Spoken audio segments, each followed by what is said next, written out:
नमस्कार.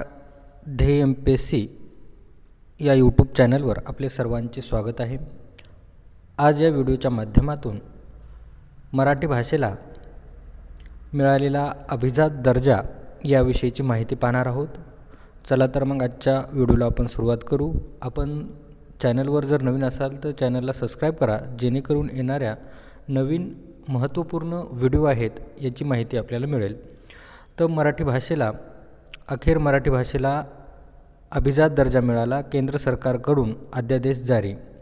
आपल्याला माहीत आहे की 3 ऑक्टोंबर 2024मध्ये मराठी भाषेला अभिजात दर्जा देण्याची महत्त्वपूर्ण घोषणा करण्यात आली होती.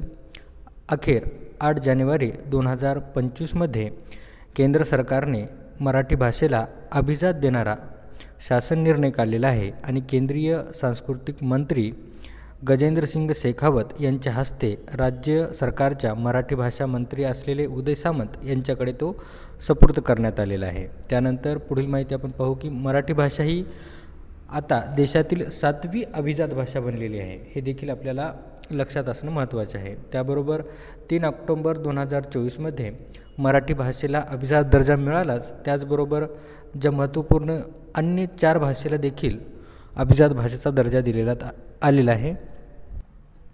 मराठीबरोबरच पाली, प्राकृत, आसामी आणि बंगाली या भाषेला देखील अभिजात दर्जा मिळालेला आहे. मग आता भारतामध्ये एकूण 11 भाषा आहेत त्यांना अभिजात दर्जा मिळालेला आहे.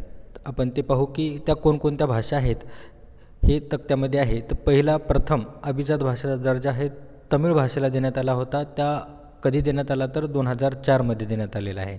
त्यानंतर संस्कृत भाषा आहे, या संस्कृत भाषेला 2005मध्ये अभिजात दर्जा मिळाला.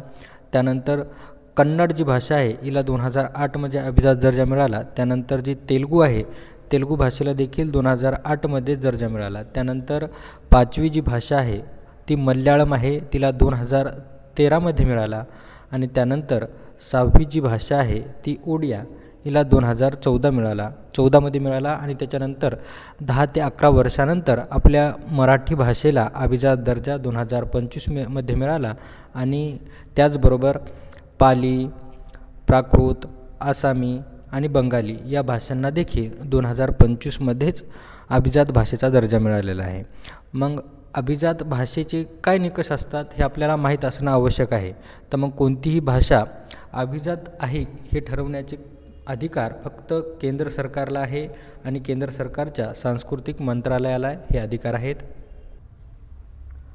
अभिजात भाषेच्या निकषामधील पुढील निकष आहे की भाषेचा इतिहास हा प्राचीन असावा लागतो. त्यामध्ये भाषेचं वय आहे ते साधारणतः 1500 ते 2000 वर्ष जुने असावे लागते. त्याच्या आधारावर आपल्याला ती भाषा अभिजात आहे का नाही हे ठरवण्याचा अधिकार केंद्र सरकारला असतो. त्यानंतर पुढील निकष आहे की प्राचीन साहित्य मौल्यवान भाषिक वारसा असावा लागतो. कोणतीही भाषा समृद्ध केव्हा होते, त्या भाषेत लिहिल्या गेलेले साहित्य आणि त्या साहित्यामध्ये दर्जेदार साहित्य आणि वाचकाची संख्या अधिक असावी लागते. त्यावरून भाषेचा अभिजात असल्याचा आपल्याला निकष ठरवता येतो. त्यानंतर पुढील निकष आहे की प्राचीन भाषा आणि आधुनिक भाषा या दोन्हीचा गाभा हा कायम असावा लागतो. याच्या आधारावर सांस्कृतिक मंत्रालय कोणती भाषा अभिजात आहे हे ठरवण्याचा अधिकार त्यांना असतो. हे जे भाषेचे 3 ते 4 निकष आहे, या निकषावर एखादी भाषा जर खरी ठरली तर त्या भाषेला अभिजात दर्जा मिळत असतो. आतापर्यंत 11 भाषांना अभिजात दर्जा मिळालेला आहे. हे देखील परीक्षेच्या दृष्टिकोनानं अतिशय महत्त्वपूर्ण आहे. पण मराठी भाषेला अभिजात दर्जा मिळण्यासाठी महाराष्ट्र सरकारने डॉक्टर रंगनाथ पठारे यांच्या अध्यक्षतेखाली एक समिती स्थापन करण्यात आली होती. हे देखील माहिती असणे आपल्याला आवश्यक आहे की प्रत्येक परीक्षेमध्ये प्रश्न विचारला जातो की मराठी भाषेला अभिजात दर्जा मिळवण्यासाठी कोणत्या समितीची स्थापना करण्यात आली होती. तर डॉक्टर रंगनाथ पठारे यांच्या समितीची स्थापना करण्यात आली होती. या समितीने काय केलं तर जुलै 2013मध्ये 500 पानाचा अहवाल हा राज्य सरकारला सादर केला आणि या समितीने एक चिकित्सकपणे अभ्यास करून मराठी भाषा कशा प्रकारची प्राचीन आहे याचे अस्सल पुरावे या समितीने सादर केले. आणि आज खऱ्या अर्थाने या समितीच्या कार्याला चीज झाले असे आपल्याला म्हणता येईल. त्याच्यानंतर आपल्याला माहीत आहे की एखादी भाषा अभिजात दर्जा मिळाल्याच्यानंतर त्याचे नेमके आपल्याला काय काय फायदे होतात हे देखील माहिती असणे आवश्यक आहे. तर की मग एखादी भाषा अभिजात आहे, अभिजात भाषेला दर्जा मिळाल्यानंतर मग त्यामध्ये त्या भाषेला प्रोत्साहन मिळवण्यासाठी देखील केंद्र सरकार आणि राज्य सरकार काम करू शकते. त्याचबरोबर संशोधन आणि साहित्य संग्रह करण्याच्या दृष्टीने देखील चालना मिळते. सर्वात महत्त्वाचे म्हणजे जे भारतामध्ये आत्तापर्यंत 450 विद्यापीठे आहेत त्यामध्ये मराठी भाषा शिकवण्याची सुविधा उपलब्ध केली जाऊ शकते. त्याचबरोबर मराठीतील जी प्राचीन ग्रंथ आहेत त्याचे अनुवादित करण्याला देखील काम हे केंद्र सरकार आणि राज्य सरकार करतील पुढील काळामध्ये.